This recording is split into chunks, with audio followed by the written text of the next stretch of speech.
Ako'y iyong dinirinig sa dalangin ko't paghibig. Diyos kong sa aking sumagip, sa buhay ko'y nagmamasid sa lilim ng iyong bagwis. Sa ngalan ng Ama, ng Anak at ng Espiritu Santo, Amen. sumainyo ang Panginoon. At sumaiyo rin.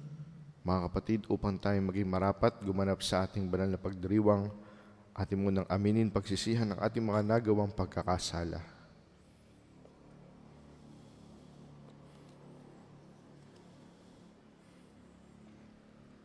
Inaamin ko sa makapangyarihang Diyos at sa inyo mga kapatid, na lubha akong nagkasala sa isip, sa salita at sa gawa at sa aking pagkukulang. Kaya isinasamo ko sa mahal na Birheng Maria, sa lahat ng mga anghel at mga banal, at sa inyo mga kapatid na ako'y ipanalangin sa Panginoong ating Diyos. Kaawaan tayo ng makapangyarihang Diyos, patawarin tayo sa ating mga kasalanan, at patnubayan tayo sa buhay na walang hanggan. Amen. Panginoon, kaawaan mo kami. Panginoon, kaawaan mo kami. Kristo, kaawaan mo kami. Kristo, kaawaan mo kami. Panginoon, kaawaan mo kami. Panginoon, kaawaan mo kami. Manalangin tayo. Ama naming makapangyarihan, huwag mong bawiin sa amin ang iyong kagandahang loob, na nagpagindapat na kami maging iyong lingkod at nagdudulot sa amin ng iyong palagiang pagkupkop sa pamamagitan ni Jesucristo kasama ng Espiritu Santo magpasawalang hanggan. Amen.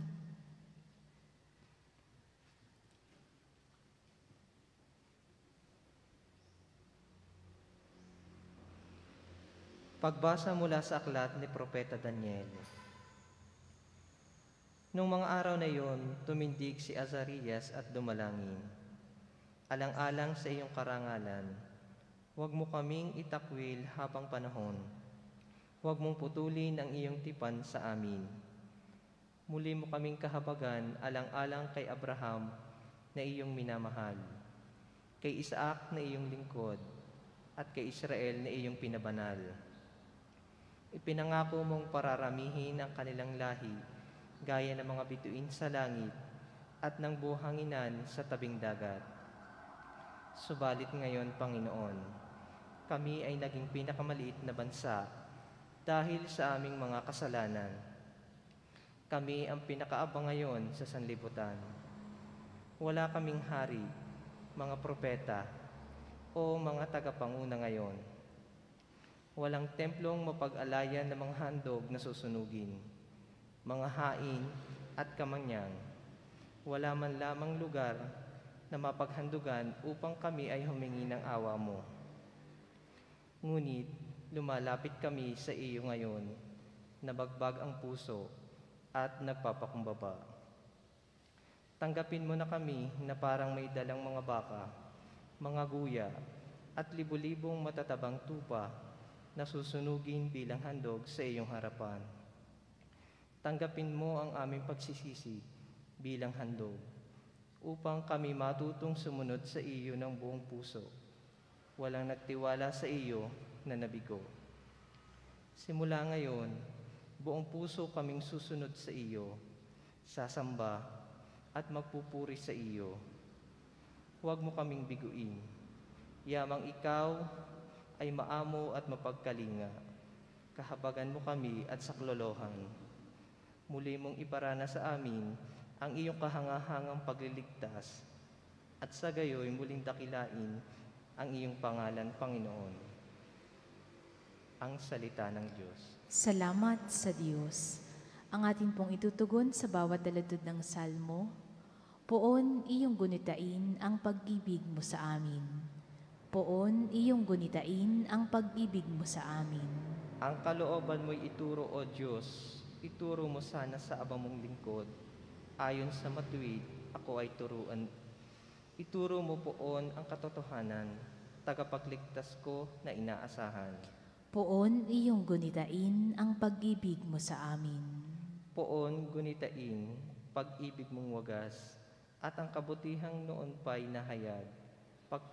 Pagkat pag-ibig mo'y hindi magbawaliw, ako sana poon ay alalahanin. Poon iyong gunitain ang pag-ibig mo sa amin.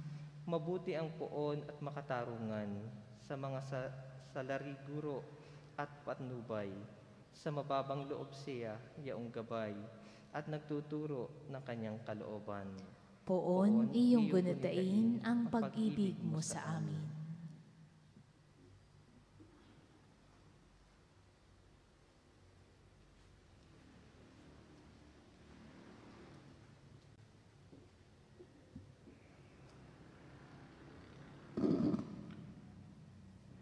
Magsisi tayong mataos, halinang magbalik loob. At sa magpapatawad na Diyos, sa Kanya tayo dumulog at manumbalik na lubos. Sumainyo ang Panginoon.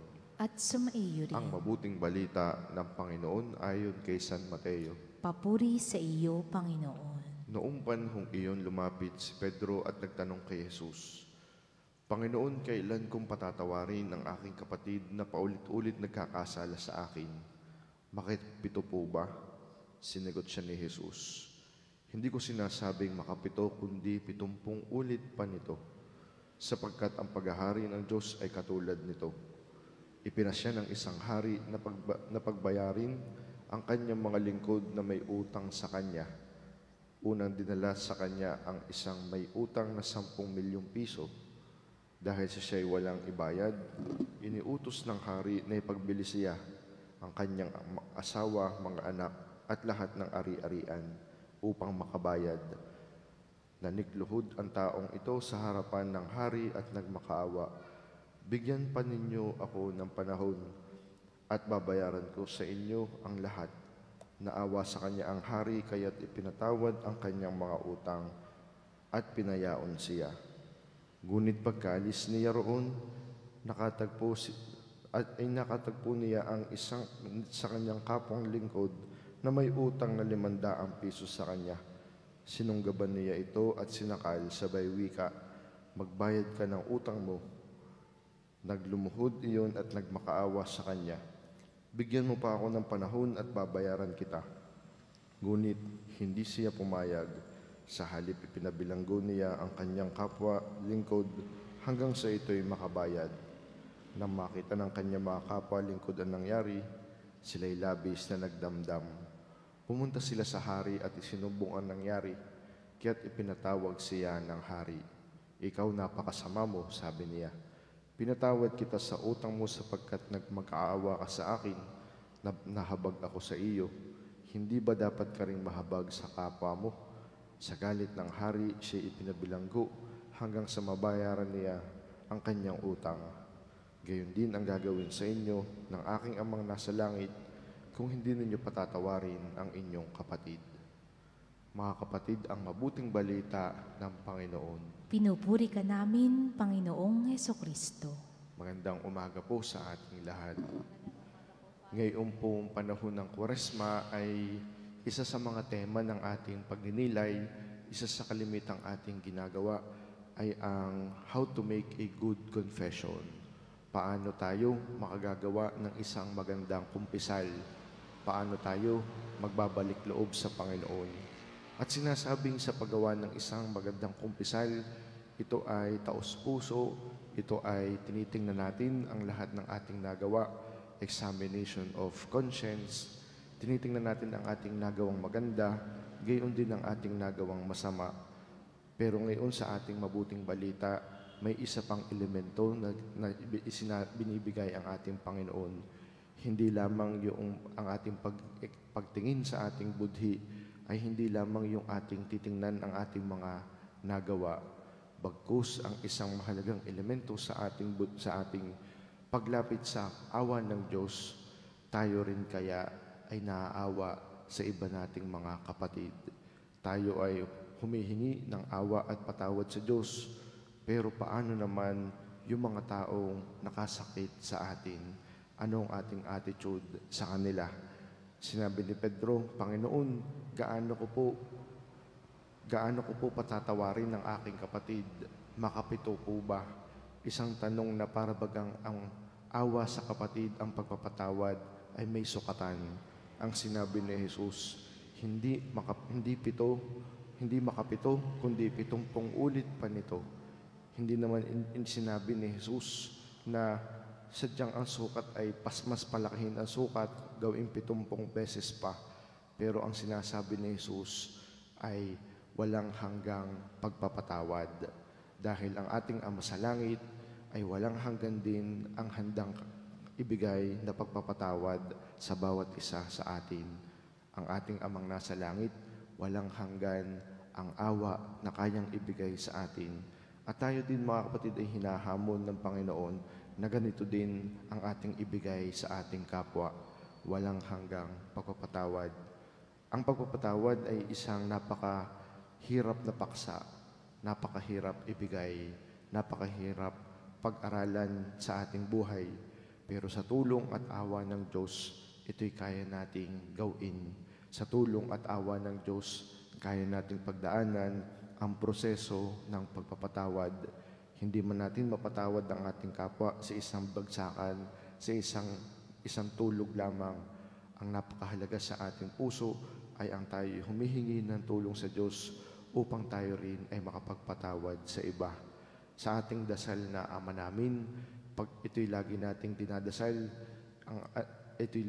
dinadasal sa tuwing tayo ay nagdiriwang ng banal na misa. Ito'y tinuro sa atin ng ating Panginoon. Sa dasal na Ama namin, sinasabi natin, patawarin mo kami sa aming mga sala, gaya ng pagpapatawad namin sa nagkakasala sa amin. Kung papaano tayong humihingi ng awa sa Diyos, ito rin ang hamon sa atin ng Panginoon, na tayo ay maawa sa ating kapwa, sapagkat tayo mga Kristiyano ang mukha ng Diyos dito sa ating mundo.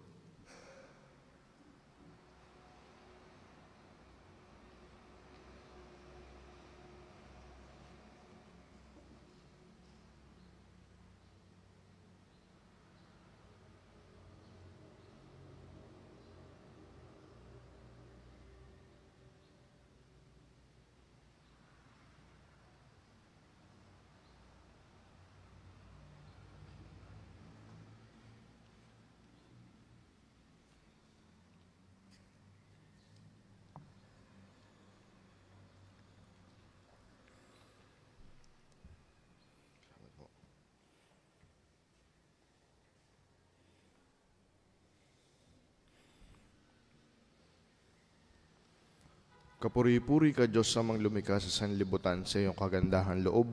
Narito ang aming may-aalay mula sa lupa at bunga ng aming paggawa ang tinapay na ito para maging pagkain nagbibigay buhay. Kapuri-puri ang poong may kapal, ngayon at kailanman.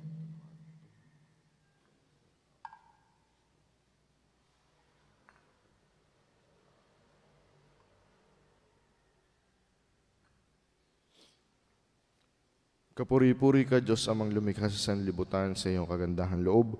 Narito ang aming may-aalay mula sa bunga ng katas ng ubas at bunga ng aming paggawa ang alak na ito para maging inuming nagbibigay ng iyong espiritu. Kapuri-puri ang poong may kapal, ngayon at kailanman.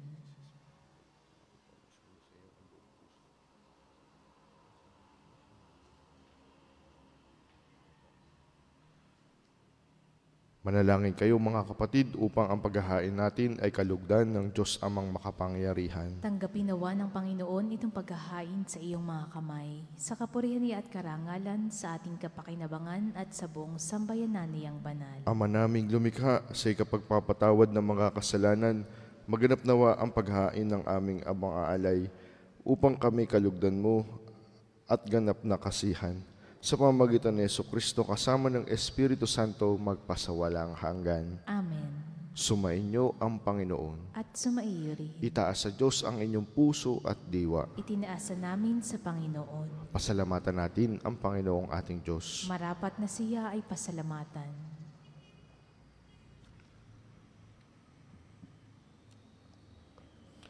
Ama naming makapangyarihan, tunay ngang marapat na ikaw ay aming pasalamatan sa pamamagitan ni Jesucristo na aming Panginoon.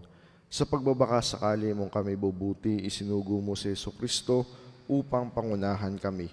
Bilang pagsunod sa iyong atas na bigay, ipinahayag ng iyong anak ang iyong kalooban na ang mga apitdukha ay kanyang damayan.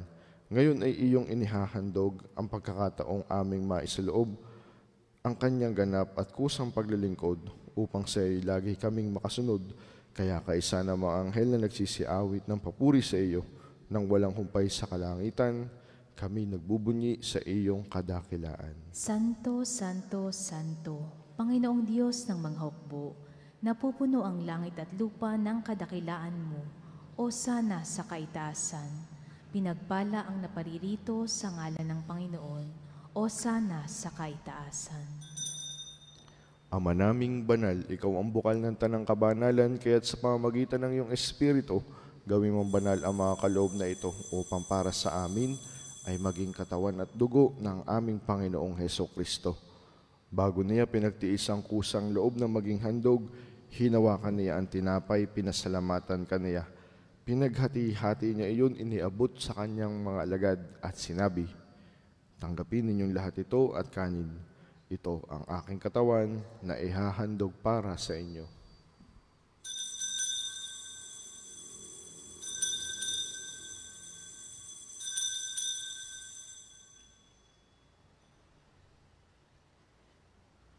Gayon din naman noong matapos ang aming hapunan, hinawakan niya ang kalis.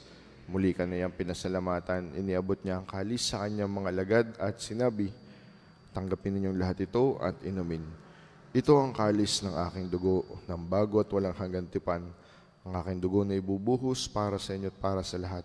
Sa ikapagpapatawad ng mga kasalanan, gawin niyo ito sa pag-alaala sa akin."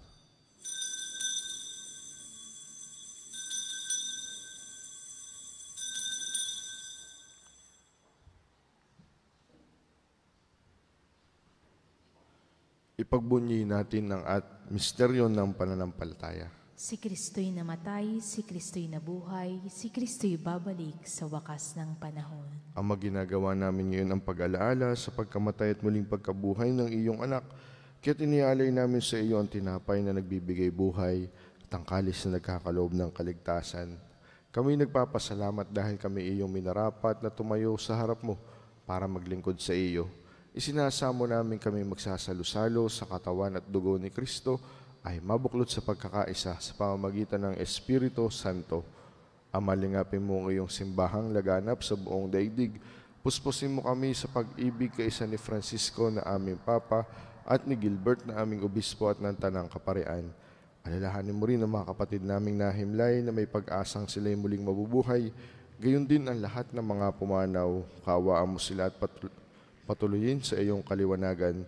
Kaawaan mo't pagindapatin kaming lahat na makasalo sa iyong buhay na walang wakas.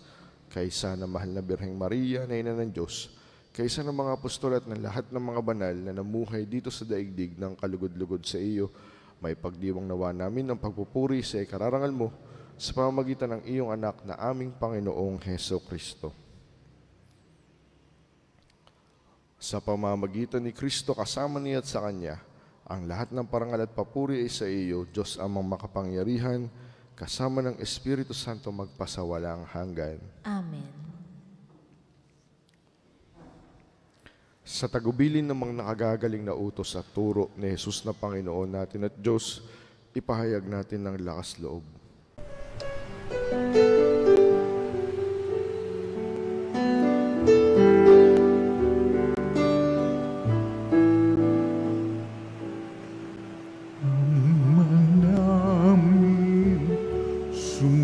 Sumasalang ka, sambahin ang ngalan mo, mapasa amin ang kaharian mo, sundin ang loob mo dito sa lupa para ng sa langit. Bigyan mo po kami ngayon ng aming kakanin sa araw-araw at patawarin mo kami sa aming mga sala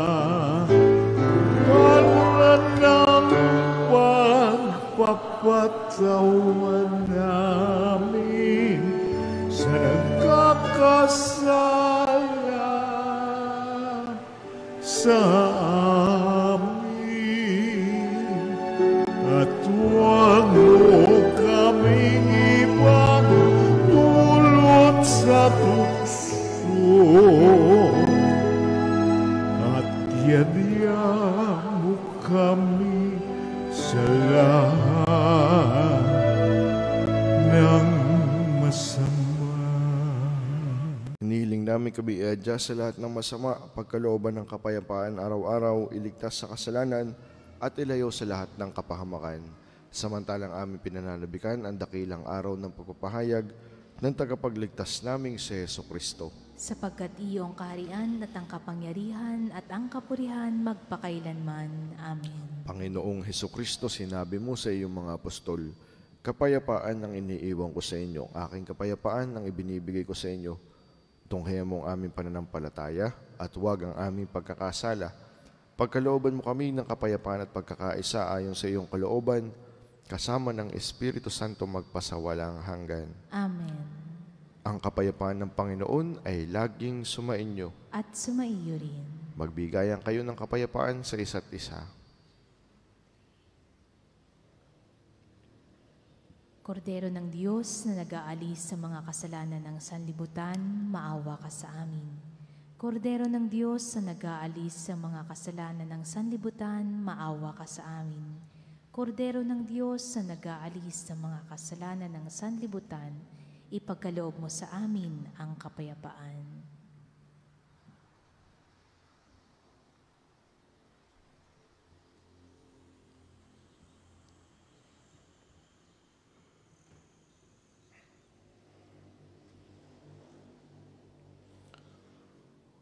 Ito ang kordero ng Diyos, ito nag-aalis ng mga kasalanan ng sanlibutan. Mapalad ang inaanyayahan sa kanyang piging. Panginoon, hindi ako karapat-dapat na magpatuloy sa iyo, ngunit sa isang salita mo lamang ay gagaling na ako.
Manalangin tayo. Ama naming mapagmahal, pamalagi inawa kaming buhay ng pagsasalo namin sa banal na pakikinabang at dulutan nawa kami nito ng iyong kapatawaran at patatagin nawa kami sa tapat na pagmamahal sa pamamagitan ni Jesucristo kasama ng Espiritu Santo magpasawalang hanggan. Amen. Muli pagbati para sa mga nagdiriwang ng birthdays, anniversaries at iba pang mahalagang okasyon. At gayon din panalangin para sa mga may espesyal na kahilingan. Sumainyo ang Panginoon At sumaiyo rin. at pagpalain kayo ng makapangyarihang Diyos, Ama, Anak at Espiritu Santo. Amen. Tapos ng ating pagdiriwang, humayo kayong mapayapa. Salamat sa Diyos.